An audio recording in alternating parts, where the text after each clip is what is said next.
Okay, ladies and gentlemen, let's give it up for Sarah Gorman. Alright, I'm gonna play some like mood-setting music during this. So my pitch is called Welcome to Shakesville. I was inspired by 3 different things: Night at Save Your Soul, my time with the Baltimore Racial Justice Action Group, and most importantly,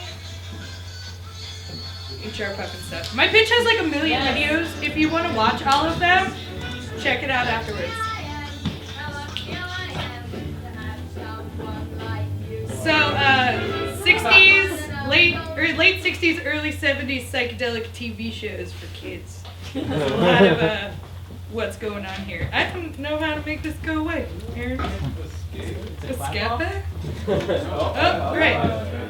So, okay, it was the second slide. All right. So what's the story? Welcome to Shakesville. This is the summary. It's set in 1960s California. It's about the lead singer of a British invasion surf rock band called the Shoobies. And they're sort of middlingly popular. And the lead singer has been sleeping on sleeping pills his entire life because when he was a real little kid, he had terrible night terrors. So he goes without them for the first time in about 15 years. And he realizes when he sleeps, he has access to a dream dimension called Nocturnia and this town called Shakesville. That's populated by all these giant puppet monster creatures that may or may not be part instrument. I haven't made up my mind about that.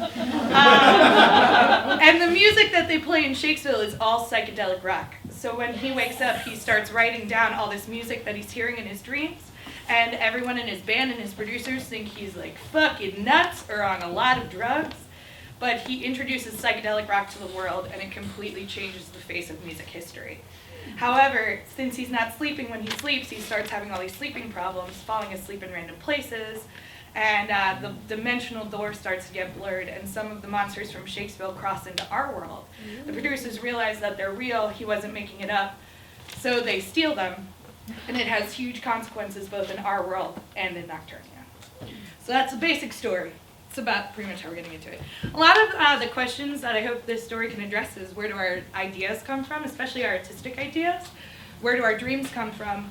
What's the real price of green and ownership? And where is the line between genius and insanity? And at its heart, it's a story about greed, and it's a story about thievery. So what does it look like? This is like my favorite part of this. So, the Shoobies, it's all 1960s California. The main influence was the Ed Sullivan Show. So when we're in our world, it's not necessarily black and white, but it's a lot of neutral tones. It should have that real, authentic 1960s feel. That great surf rock, that's Phil Spector, right there, you guys know. Takes place in a recording studio. I got a lot of inspiration from the Carburetors from Phantom of the Paradise. All that great surf rock. That's some garage band from the 60s. I think they're pretty dope looking. So yeah, what's really exciting about our world in this is the opportunity to do like authentic 1960s vintage costuming. So like skinny ties and mod dresses and maybe some dope ass bikinis, who knows? So what does Shakesville look like? The biggest inspiration for this, well, of course, is HR Puff and stuff.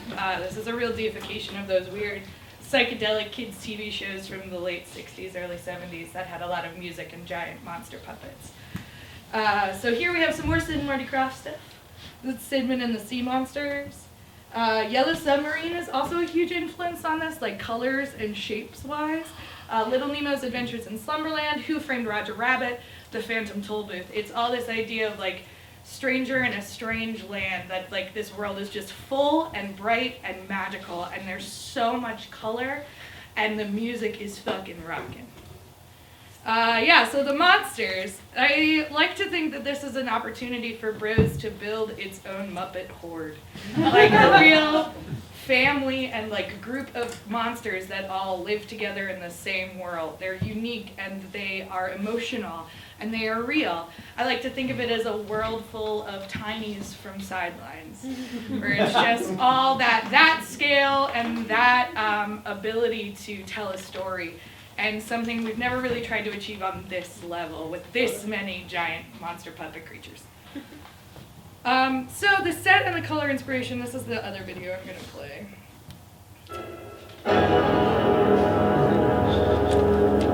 It's really intense. So like, especially the shapes and the way that this transitions. Who sailed to sea, and he told us of his life in the land of submarines. So we sailed onto the sun till we found the sea of green, and we lived beneath the waves in our yellow submarine. Cool. Alright, so what does it sound like? Oh, I forgot to put my music back on. Oh, god damn it. So there are like 8 videos in here. If you want to listen to them all, feel free. The Shoobies should feel like the Beach Boys, the Monkees, the Beatles, the Juicy Fruits. It's real surf rock. It's real, that old school vintage feeling. Shakesville, on the other hand, is all psychedelia. Pink Floyd, Yellow Submarine, Jefferson Airplane, sitars, like a million sitars. Just like as many sitars as we can fit in a band. This is more further listening, the Kinks, Frank Zappa, the Astronauts, all that good old shit. So that's great. That was great, me. Thank you, me. Why the pros? Alright, so here are some of the highlights I think I see for this show. It's got giant puppets! They're crazy! And crazy instruments that may or may not also be puppets. Who knows? Puppets forever. A musical style that we haven't really dug into. It's 1960s costuming, hair, and makeup.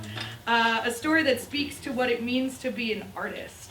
And a chance to put an acid trip on stage via sets and lights.